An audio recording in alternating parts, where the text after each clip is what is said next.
Welcome back to part two of my Week 17 La Liga weekly preview. Just had a look at the clashes that the top four face this weekend. It is the last round of fixtures before the festive break, and so it's an important stage of the season now. So having gone through the top four, I'm going to look at the rest of the games, going to go through them in order. Starting with Friday night's game with Valencia facing Mallorca. Troubled Valencia, if I'm being honest. I mean, their performance improved last week away from home against Atletico Madrid. Carlos Corberán did shake things up. No Javi Guerra in midfield, no Jose Gaya at left back. Grinic came in midfield and played really well. Jesus Vasquez came in at left back and played really well. So I think the team needed shaking up. It gone a little bit stale, and there didn't appear to me. Grinic is a good example. He's a new signing. He's barely had a game, and barely had an opportunity to show what he can do. And he came in against Sevilla and played well. Started against Atletico Madrid and played well. So I expect him to start in this one. They face a Mallorca team who got an important win last week. The 3-1 win against Elche was much celebrated. They have been suffering. Both of these teams we expect to be in better positions than what they are currently in the league. Valencia is 17th, got 15 points. Mallorca slightly above them in 14th with 17 points. Omar Mascaray is missing for Mallorca. He's away on African Nations Cup duty. He'd be lost. He scored a good goal last week. Really good goal. A chip from almost just over the halfway line. And he was an important part in their victory last week. He's been an important player for them this season. Been consistently playing pretty well. And he plays pretty much every game. So that's going to be a loss for Mallorca. So Valencia going to this game, as I say, they're troubled. Did get a win in midweek against Sporting Gijon in the Copa del Rey. So that gave them a confidence boost. Where do I expect Valencia to be in the league? Not fighting a relegation battle. That was my extent of expectation levels for them this season. But they're failing to fulfil even that. So I think it's going to be a struggle continue for Valencia. At home, they're not bad. I'm actually going to take them to win this game against Mallorca. 2-1 victory for Valencia at home. And hopefully they can get some confidence. La Liga needs a vibrant Valencia in the La Liga division. They're not going to be that for a while, but I expect them to be better than what we're seeing. So I'm going to go for a home win for Valencia. Then we go Saturday, Oviedo against Celta Vigo.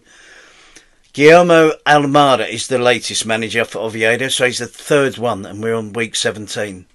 So it's turning into one of those seasons for Oviedo. They've only scored 7 goals in 16 matches. 3 of those came in one game. They've been relying on Santi Cazorla, who's 41. The new manager says he's not going to be playing him as much as Luis Carrion, who just got the sack. But he's needed. He's going to be needed off the bench. He's back available tomorrow. He's been suspended. Fede Vinas was suspended as well. I hope to see more of him playing up front. As I say, when you've only scored 7 goals. It's amazing they've got 10 points. They're not cut adrift yet. It's getting that way. So obviously the third manager of the season has got a lot of work to do. They face a Celta Vigo team who are the hardest team to predict what the starting lineup is going to be in La Liga this season. And been involved in European football, got knocked out in the Copa del Rey on penalties this week against Albacete. They're doing okay though. They're in 8th position, 22 points. Got a good win last week at home against Athletic Club when they were really impressive in that.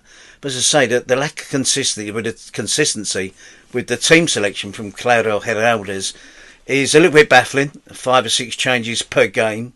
It's not helping them so far, but I guess he's had to navigate playing a European campaign, combining it with La Liga. So 8th position, 22 points, isn't the end of the world.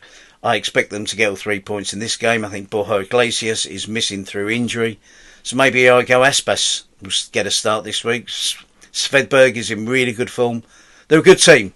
So I'm going to go for Oviedo's to still struggle despite a new manager who's coming from Valladolid.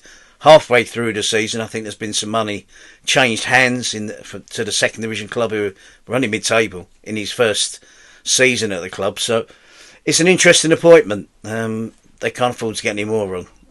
Personally, I think they should have stuck with Paunovic for longer. Carrion came in, no wins in 8 games. Now they're on their third manager. Needs massive improvement, but they're not going to get a result in this game. I think Celta will have too much for them. Levante go into the game on Saturday again against Real Sociedad.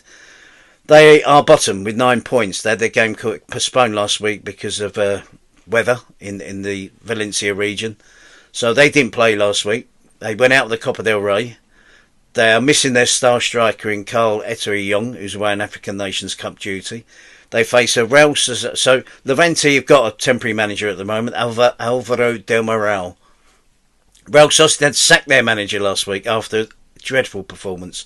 It's been coming, but the last week's game against Girona, where they were winning 1-0, they were playing decent, they looked like they were going to go on and win the game. It appears they just threw the towel in the second half. A real lacklustre performance. Invited Girona back in the game. Girona got 2 goals through Sigankov, and it was not a sackable offence by the manager, but the nature of the performance in the second half, which led to the defeat. The stadium was half emptied by the end of the match. It wasn't a well attended fixture. It was a Friday night game, but it says it smacked of the club needing to do something. So at the moment they've got temporary people in charge. Ion Ansategui, the former centre back, and Imanol Agareche, a former centre forward as well, both played in the team around the same time, both been involved with the B team for a while now. They're taking temporary charge. So Levante against Real Sociedad. Levante have only got 1 point at home this season, so I'm going to go for a Real Sociedad victory. I think they've got the quality of players. They've got far better players than Levante. That's been the disappointing aspect of Real Sociedad this year. A point a game so far. They're in 15th position. Good signings. They haven't really had an impact just yet. And I think we needed a real freshen up after the departure of Imanol Alguacil. We didn't get that with Sergio Francisco. So I think it needs a fresh face. So Real Sociedad to get the win in this one. I think against Levante away from home. And then we go Osasuna against Alaves. Osasuna are decent at home. Enzo Boyama is missing. He's travelled off to play in the African Nations Cup. Alaves are stubborn opponents. They're better at home than they are away. They put up a good performance last week against Real Madrid. But Osasuna are pretty good at home. So I'm going to go for an Osasuna victory in this one. Sunday we start with Elche against Rayo. Elche, surprising, lost last week, 3-1 away to Mallorca. Not in the fact that they got beat by Mallorca, but it was a quite a comprehensive defeat. And Mallorca were good. So it's Elche at home against Rayo. Rayo have scored 1 goal in the last 7 La Liga games, but they scored 3 goals in midweek in the European Conference League to take them into the knockout stages. So congratulations to them. Pathé Cis and Randy Nteka are missing for Rayo. They're away on international duty in the African Nations Cup as well. So it's this is a difficult one to call. I think that I'm leaning towards an Elche victory, a home victory in this one. So I'm going to go with them. But Rayo needs to do some work. Done well in Europe, but they need to improve their league form. They need to start finding goals. Interesting that Inigo Perez has been playing a much changed team in the European Conference League and they've been scoring goals. So it'll be interesting to see how he plays this one. So I'm going to go with an Elche win. Betis they face Getafe after this match. And they've been the hardest hit. They know what was coming when they signed players that might go off and play in the African Nations Cup. They lose Abde Ezouzuli. They lose Sofiane Amrabat. They lose Cedric Bakambu, so it's 3 attacking players there. 2 attacking players in Abde and Bakambu. Sofiane Amrabat has been playing in midfield on a regular basis, so they're going to have to deal with that.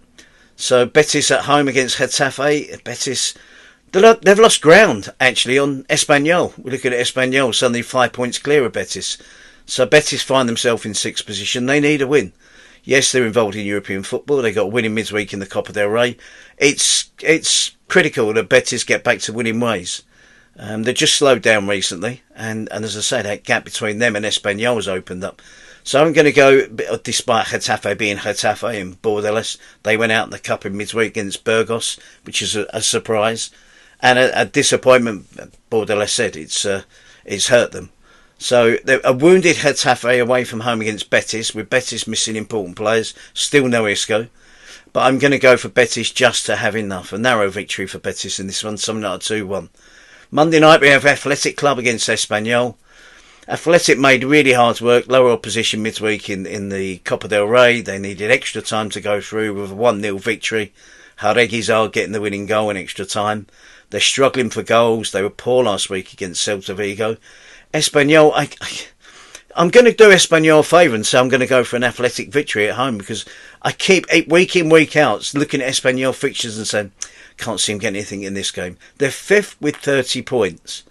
And they got another win last week away from home against Getafe, where I backed Getafe to win. So that seems to be the narrative from me, is every time I look at Espanyol, I think, I can't see him winning this one, I can't see him winning this one, and they keep winning. So I'm going to say it again, I can't see Espanyol winning this match. I see Athletic winning this at home, maybe a 1-0. Athletic don't score a lot of goals, and then Nico Williams to be at the top of his game. They need Iñaki Williams to be at the top of his game. So I'm going to go for a 1-0 victory for Athletic Club to take us into that's the final match on Monday evening before the festive break. We're going to look at doing some different stuff on here as well, on Analista de la Liga. Don't forget to subscribe.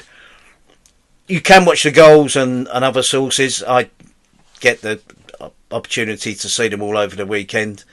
You can see the goals. So there's, in the near future, I'm going to do the goal of the week. We get some feedback, get some interaction with the people that watch these clips.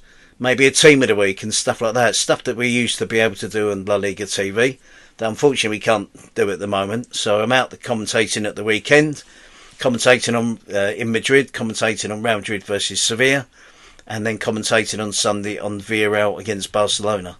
So as I say, it's have a lovely festive break. Only 1 week missing from La Liga, and then we'll pick it up from there afterwards. As I say, happy festive period to everybody, and catch you soon.